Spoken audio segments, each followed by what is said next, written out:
City e-bikes are some of the lightest and most nimble electric bikes, as they're made to navigate crowded streets and be fairly easily carried up a few flights of stairs to an apartment. They also tend to be relatively utilitarian and minimalistic, which helps to reduce weight and also allows them to accelerate and maneuver quickly.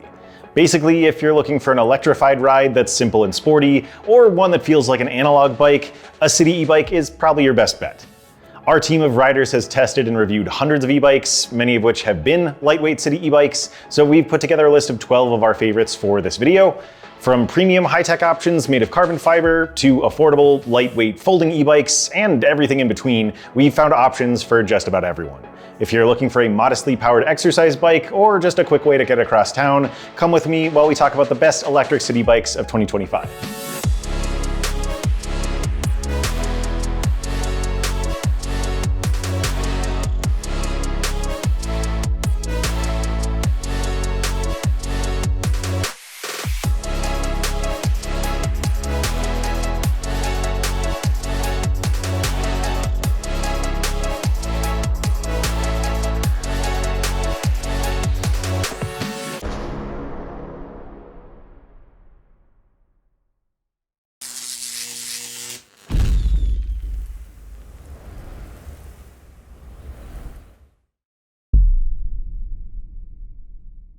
Welcome to Electric Bike Report, where we're known for detailed individual e-bike reviews, educational content, and collections of the best e-bikes of various styles, just like this one. I'm John, and I'll be your host for this video. If you're not already familiar with our channel, we base our reviews on a series of standardized performance tests that we run every e-bike through. We use all of that data we gather to compare bikes with similar models we've tested, so we're giving you objective results to help you find the best bike for your needs and budget.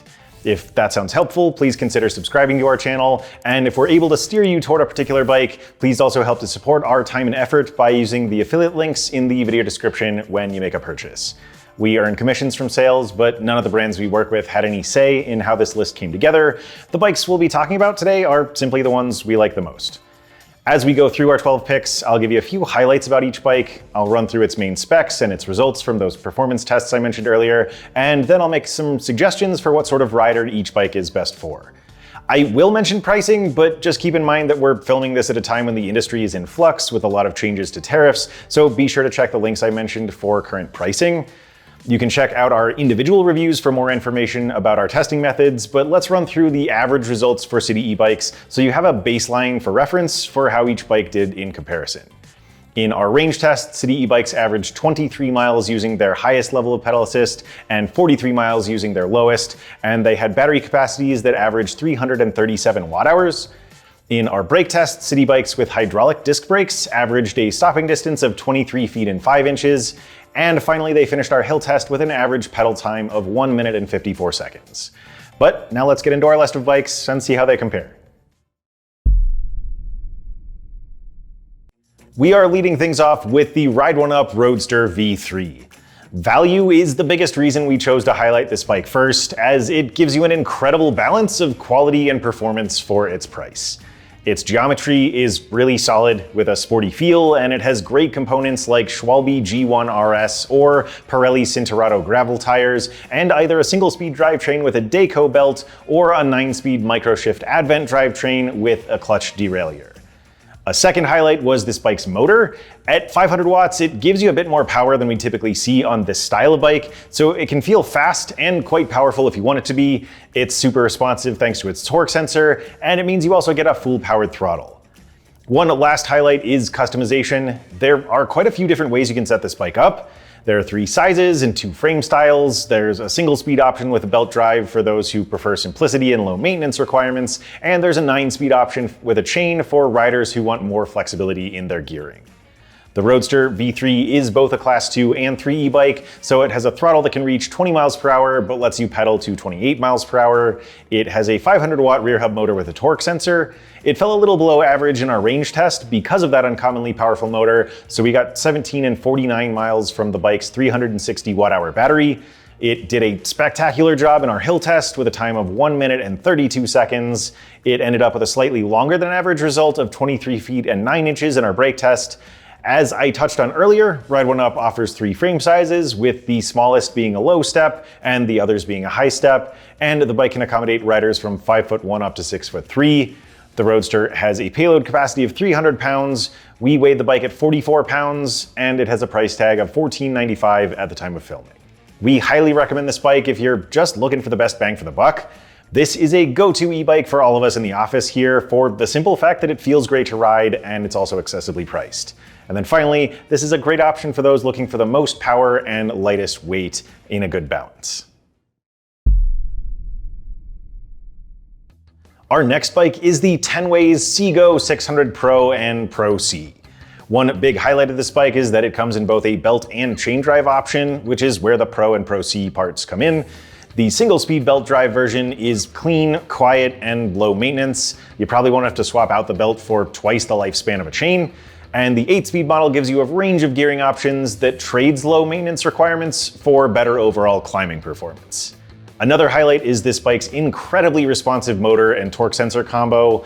We've seen similar combinations getting more and more popular, but this bike has one of the most natural feeling pedal assist systems we've tested. It is just simply top notch. A third highlight is this bike's visual styling. So Tenways brings a really unique European flair to their bike designs, with clean lines and a seamlessly integrated headlight that's also angled down to keep from blinding other cyclists and motorists on the road. Regardless of the drivetrain option, the CGO600 Pro is a Class 1 e-bike with pedal assist up to 20 miles per hour. It has a 350-watt hub motor with a torque sensor. Our range testers went 33 and 46 miles on the single speed version, and then 19 and 63 miles with the 8-speed model, so its results ranged from slightly below average to excellent. Both versions have a 360 watt-hour battery. The belt-driven bike finished our hill test in a solid 1 minute and 44 seconds, while the 8-speed model climbed the hill in an impressive 1 minute and 31 seconds. The single-speed model had a great result of 22 feet and 11 inches in our brake test, while the Pro C came in right around average with a result of 23 feet and 4 inches. Both versions of the bike come in 3 high-step only frame sizes and can fit riders from 5'5" to over 6'5". The CGO600 Pro has a payload capacity of 264 pounds. It weighs 45 pounds, and at the time of filming, the belt drive model is priced at $15.99, while the 8-speed version goes for $14.99. With a single frame size devoted to riders above 6'5", this is a great option for taller folks. Thanks to its 3 sizes and its adjustable stem, we recommend this bike for those who want adjustability and a really customizable fit. And then finally, we recommend this bike for anyone who wants a responsive ride that's sure to turn heads and stand out from the crowd. Next up is the Lectric XP Lite 2.0. This bike is straight up the most affordable e-bike we have ever recommended. The XP Lite's price starts at just $799. Now, it is relatively basic to be able to hit that mark with things like a cadence sensor and a single-speed drivetrain, but we thought it felt great for its price, and the fact that you don't need to worry about shifting means that the bike is easy to operate and ride. Another great thing about this bike is its portability. Space comes at a premium when you live in a big city, and the fact that the XP Lite folds makes it relatively easy to stash in a small space, while the fact that it weighs under 50 pounds makes it one of the lighter folding e-bikes we've tested. Finally, there are some great customization options with this bike if you don't mind spending a little bit more. You can choose to swap the chain for a long-lasting belt drive. Belts typically last at least twice the number of miles. You can upgrade to a bigger battery, which will increase the bike's range, or you can do both if you prefer. The XP Lite 2.0 is a Class 2 e-bike with throttle and pedal assist up to 20 miles per hour. It comes with a 300-watt hub motor paired with a cadence sensor. The base model we tested went 20 and 37 miles in our range tests on its 375 watt-hour battery, so it came in a little below average there, but there's also a long-range version of the bike with a 672 watt-hour battery that we estimate would go 36 and 66 miles. It did great in our hill test with a time of 1 minute and 39 seconds. It had an average result of 20 feet and 1 inch in our brake test, which was excellent. It has a single frame size that fits riders from 4'8" to 6'2". It can carry a payload of up to 275 pounds. The base model of the XP Lite weighs 48 pounds, and pricing gets a little bit complicated. The base model with a chain drive is priced at $799, but you can upgrade to a belt drive version for $899. If you want the larger battery, those prices go up to $999 for the chain and $1,099 for the belt.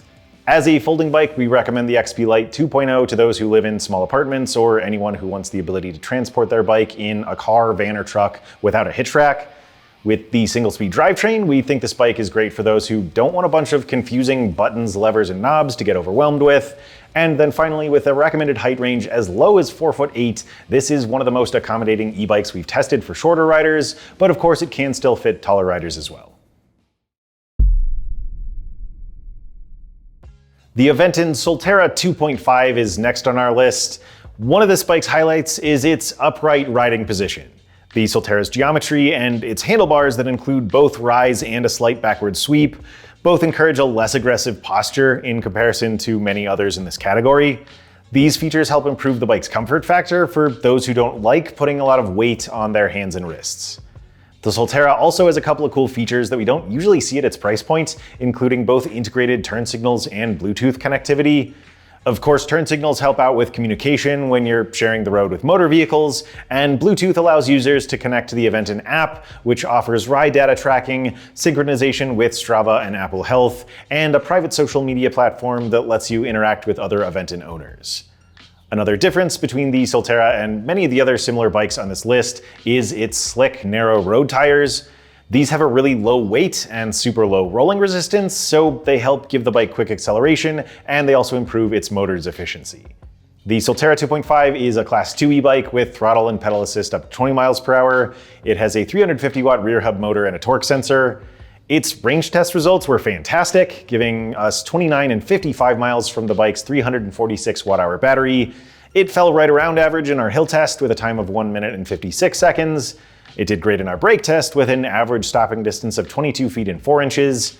The Soltera has 3 high-step only frame sizes and fits riders between 5'1" and 6'2".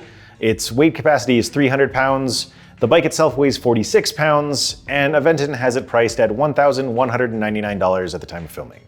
Because of its riding position, we recommend the Soltera for those who appreciate the low weight and nimble handling of a city bike, but who prefer comfort over an aggressive and sporty feel. Considering the Soltera 2.5's price tag, we consider it a great buy for those looking for a fantastic deal. There's a lot of bike for the buck with the torque sensor, the integrated lights, and the Aventon app, but there's also just a really solid foundation of a great bike. Finally, this is one of only a handful of bikes of this style we've tested with a throttle. It's not powerful enough to rely on for going up and over big hills, but it is capable of giving you a break if you get tired of pedaling. And now for the Velotric T1 ST Plus. As with most other Velotric e-bikes, the T1 ST Plus puts a really big focus on comfort. We really liked its uncommonly cushy saddle, but on top of that, there's an adjustable stem to help you dial in the fit and adjust the riding position to suit your preferences. Another great aspect of this bike is its ability to be tuned to its rider's preferences. It has 3 broad ranges of power for its 5 pedal assist settings, and its maximum speed can be set anywhere from 12 to 28 miles per hour. So whether you want a very light level of power that makes it feel like you're doing all the work, a high level that makes pedaling really easy, or something in the middle, there are lots of options here. Finally, this is one of the most affordable options we've tested that includes some form of security. The T1 ST Plus has Apple's Find My technology built in, so as long as there's an Apple device with Bluetooth connectivity nearby, you can monitor your bike's location, and you can enable lost mode if it gets stolen to help you recover it. The T1 ST Plus ships as a Class 1 e-bike, but again, it can be set to a Class 3. It's equipped with a 350 watt motor with a torque sensor. Its range test results of 24 and 85 miles spanned from average to spectacular, and those were with the bike's 353 watt-hour battery. The T1 ST came in a little bit faster than average in our hill test with a time of 1 minute and 50 seconds. Its brake test result was below average with a distance of 25 feet on the nose. There is a high-step T1 with some differences in specs and performance, so we're focusing on the ST model. This version of the bike fits riders from 4'11" to 6'4" with 2 frame sizes. It has a total payload capacity of up to 330 pounds, it weighs 44 pounds, and it is currently priced at $1399. With fantastic range test results using the bike's lowest and lightest assist level, we recommend the T1 ST both for cyclists who enjoy pedaling actively and who want a bike that can cover a lot of ground before it needs recharged.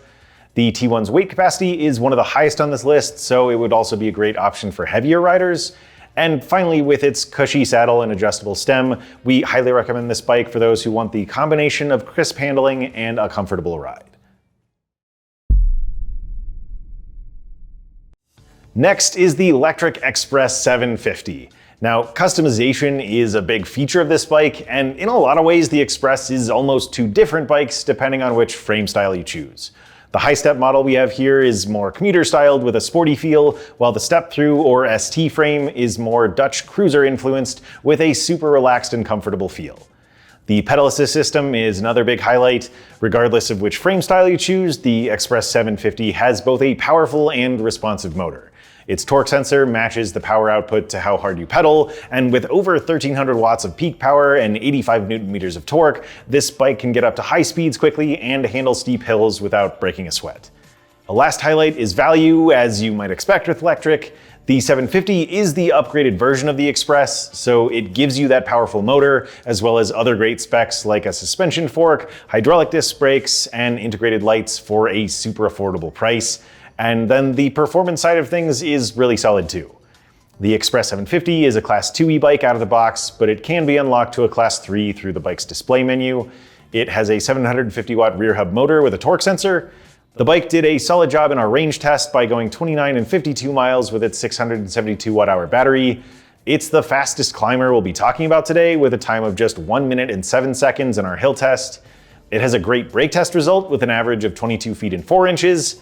The Xpress has both a high step and step through frame style with a single size that fits riders from 5'2" to 6'4". The bike has a total payload capacity of up to 330 pounds.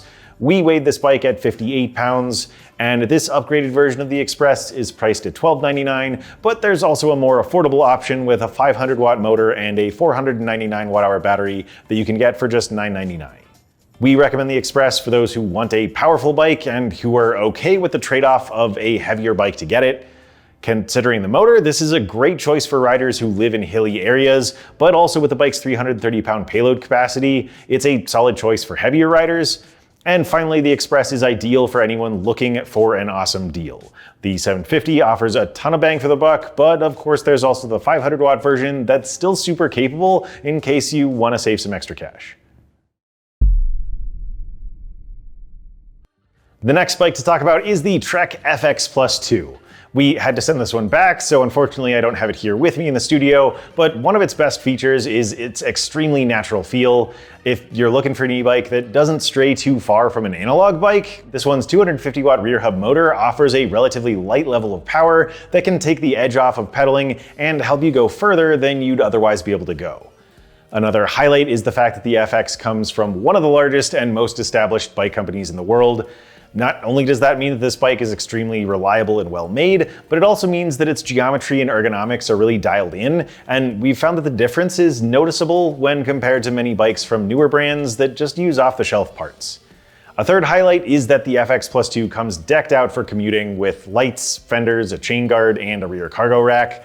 Many of the other bikes on our list are compatible with fenders and racks, but they usually need to be added separately. We like that this one is ready to go right out of the box. The FX Plus 2 ships as a Class 1 e-bike limited to 20 miles per hour. It has a 250 watt rear hub motor with a cadence sensor. It fell below average in our range test due to its small 250 watt-hour battery. Our riders traveled 13 and 30 miles. It did a solid job in our hill test with a time of 1 minute and 40 seconds. Its brake test result was also great with an average distance of 22 feet even. It comes in both a high step and mid step frame. The stagger or mid step option has 3 sizes for riders between 5'1" and 6'1", and then the high step model has 4 sizes with a height range of 5'1" to 6'4". This bike has a payload capacity of up to 300 pounds. It's advertised to weigh 40 pounds, and at least at the time of filming, the FX Plus 2 is on sale for $1,600. We're not sure how long this sale is gonna last, so at least for now, we recommend the FX Plus 2 for anyone looking for a premium e-bike at a great price. But even when it's not on sale, we think the step up in ride feel is worth the cost. We also recommend this bike for those who want the ability to customize the pedal assist system, since the rear hub motor can be tuned through the Hyena Rider Assistant app. And finally, we think the FX Plus 2 would be great for those who want an e-bike that doesn't overcomplicate things. This one looks, feels, and rides a lot like an analog bike, so we think it's ideal for cyclists who are looking for a little bit of help without losing touch with their roots. Our next pick is the Radkick from Rad Power Bikes. Now, so far we've covered a good variety of bikes, but this is the first and only full-size commuter we'll be talking about with a step-through frame that makes it really accessible. If you like the sporty ride of a city bike or a commuter, but you also want something that's easy to get on and off of, the Radkick and its 17-inch standover height will check both of those boxes. Another highlight is a hallmark of all Rad's bikes, and that's its capable but approachable feel. The Radkick has a motor that's plenty able to help you go further, faster, and give you an easier time with hills, but we like that it's able to do that without feeling overpowered or out of control. Thirdly, there are a couple of different versions of this bike you can choose from, depending on your preferences and budget. We tested the higher-priced single-speed model that comes with a torque sensor, a long-lasting belt drive, and a midnight blue paint job, but there's also a more affordable 7-speed option with a cadence sensor and a lighter Arctic blue color. We're specifically recommending the 7-speed model because of its value, but some of the performance data I'll give you will include results from the single-speed option. The Radkick is a Class 2 e-bike with throttle and pedal assist up to 20 miles per hour. The 7-speed model is equipped with a 500-watt motor with a cadence sensor.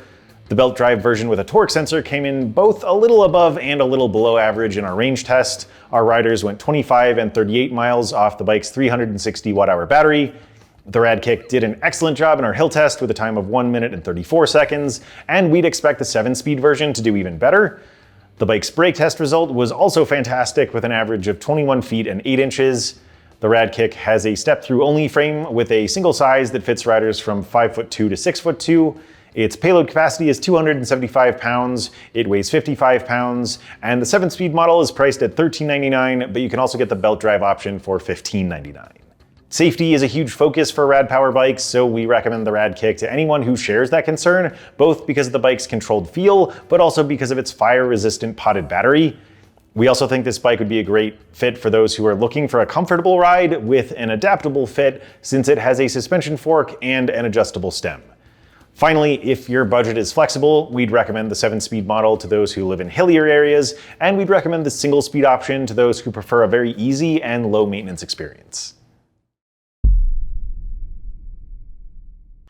Our next city bike is the Specialized Turbo Vado SL2 6.0 EQ Carbon. This is another bike we had to return, but we really loved how light and nimble it was. The fact that it's made from carbon fiber means that it can get up to speed quickly, it's super maneuverable, and even with fenders and a cargo rack, it's easy to lift and move around. Another highlight is the bike's motor and pedal assist system. It is a custom mid-drive motor with extremely precise power delivery, meaning that it feels a lot like riding a regular bike, just faster and more fun.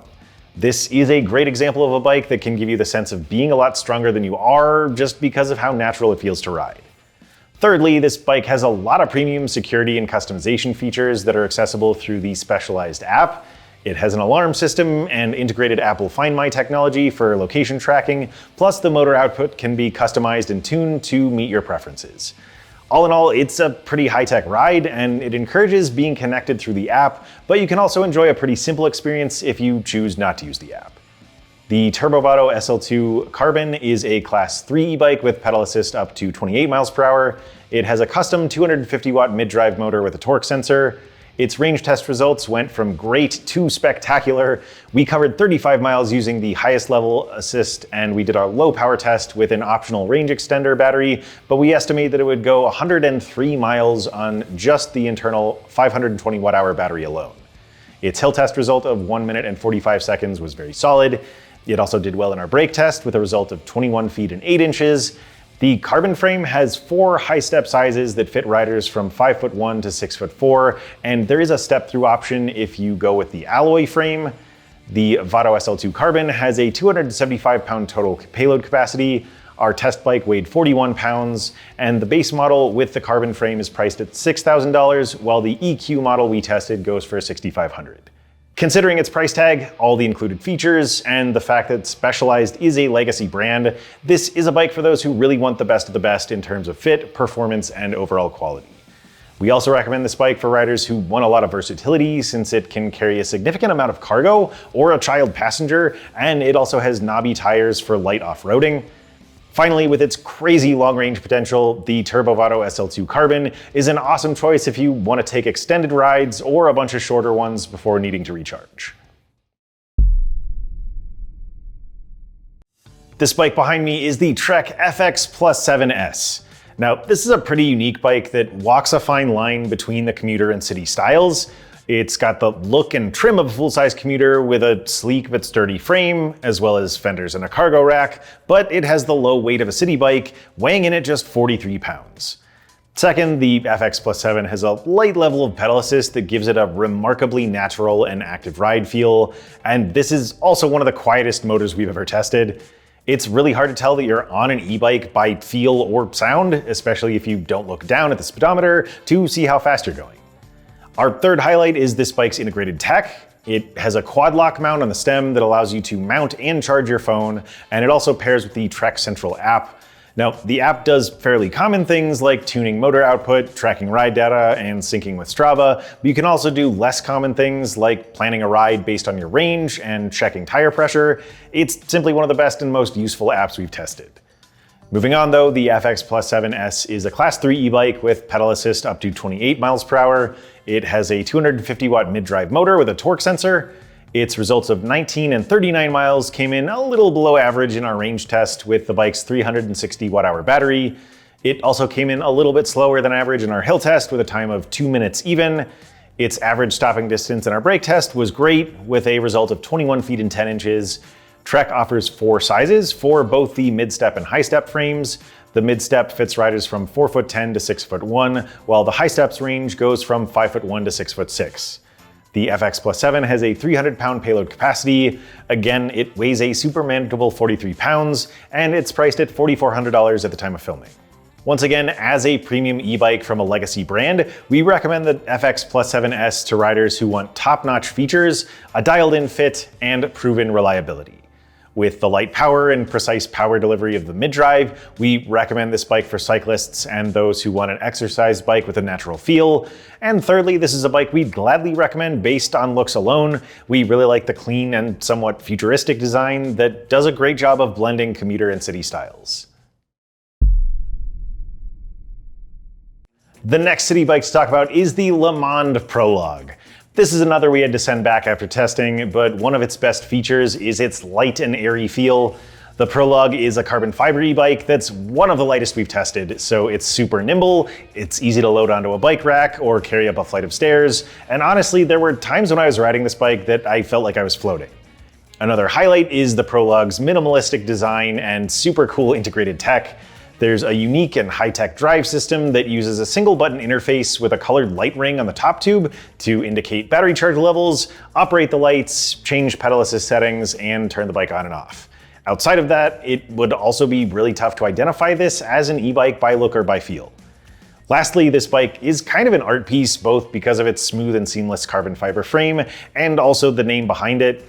We really like the overall visual aspect of the Prolog with its single-piece stem and handlebars, as well as its seat stay integrated taillights, but the Le Mans name is also super iconic since the company's founder, Greg LeMond, won the Tour de France 3 separate times. The Le Mans Prolog is a Class 1 e-bike with pedal assist up to 20 miles per hour. It has a 250 watt hub motor with a cadence sensor. Its results of 22 and 39 miles in a range test came in a little below average, and that makes sense with its small 250 watt-hour battery. It finished our hill test with a relatively average time of 1 minute and 58 seconds. Its brake test result of 20 feet and 9 inches was excellent. The Prolog has 3 frame sizes intended for riders between 5'2" and 6'6". Its payload capacity is 250 pounds. At 31 pounds, this is the lightest e-bike on our list. And Le Mans sells the standard version we tested for $5,795, but there's also an all-road version with electronic shifting for $6,795. We recommend this bike to riders seeking a premium look and feel. It's definitely going to stand out visually, and it has the nimble handling and a natural feeling pedal assist system to match. We think the Prolog would also be a great fit for anyone who needs to lift and carry their bike on the regular, simply because of its crazy low weight. And then finally, based on the recommended height, range, and payload capacity, we recommend this bike to riders who are on the average to tall side with low to average weight. Our last city bike is the Vvolt Centauri II. This bike has a great balance of a natural feel with a bit more power than we typically see for this style of bike. It has a 350 watt mid-drive motor that pedals naturally, but is also peppy and very capable on hills, so it balances feeling easy and active really well. Another highlight is simple operation. The Centauri pairs its motor with a 3-speed automatic transmission in the rear hub that doesn't require any shifting. The system automatically shifts gears at around 12 and 20 miles per hour, which we found generally worked well, so it lets you focus on enjoying the ride instead of constantly having to switch gears. To build on that point, a final highlight is that this bike is very low maintenance. The transmission and mid-drive are linked with a Gates carbon belt, which doesn't need grease and lasts at least twice as long as a chain, plus the transmission is sealed and protected, so it won't require parts to be replaced down the road. The Centauri II is a Class 3 e-bike that can pedal up to 28 miles per hour. Its 350 watt mid-drive is paired with a torque sensor. It did great in our range test, giving us 23 and 64 miles from the 490 watt-hour battery. It also did an excellent job in our hill test and clocked in at 1 minute and 32 seconds. Its brake test distance of 23 feet and 2 inches came in right around average. Vvolt makes 3 frame sizes with a mid-step only design, and those fit riders from 4'9" to 6'4". The Centauri's payload capacity is 440 pounds, it weighs 55 pounds, and this bike is priced at $31.99. We recommend the Centauri to anyone looking for a simple and intuitive ride because of its mid-drive and automatic transmission. We also think it would be a good fit for those who want something that's relatively light, but still comes fully equipped for commuting and offers some premium features too. And then finally, with Vvolt's signature style, including the seamlessly integrated headlight and two-tone paint job, we recommend this bike for anyone who wants to stand out from the crowd. If you've stuck with me this far, thanks for watching. I hope you found at least one bike on this list that appealed to you. We did our best to select a variety of bikes with something for everyone. Let us know if you have any questions about the bikes we highlighted today, and be sure to tell us about any other bikes you think deserve a spot here. And then if you found this video helpful, please consider giving it a like, and don't forget to use those affiliate links in the description box whenever you decide to make a purchase. But thanks for coming along with me today. I'll see you in the next one. Again, I'm John with Electric Bike Report, and these were the best city and urban e-bikes of 2025.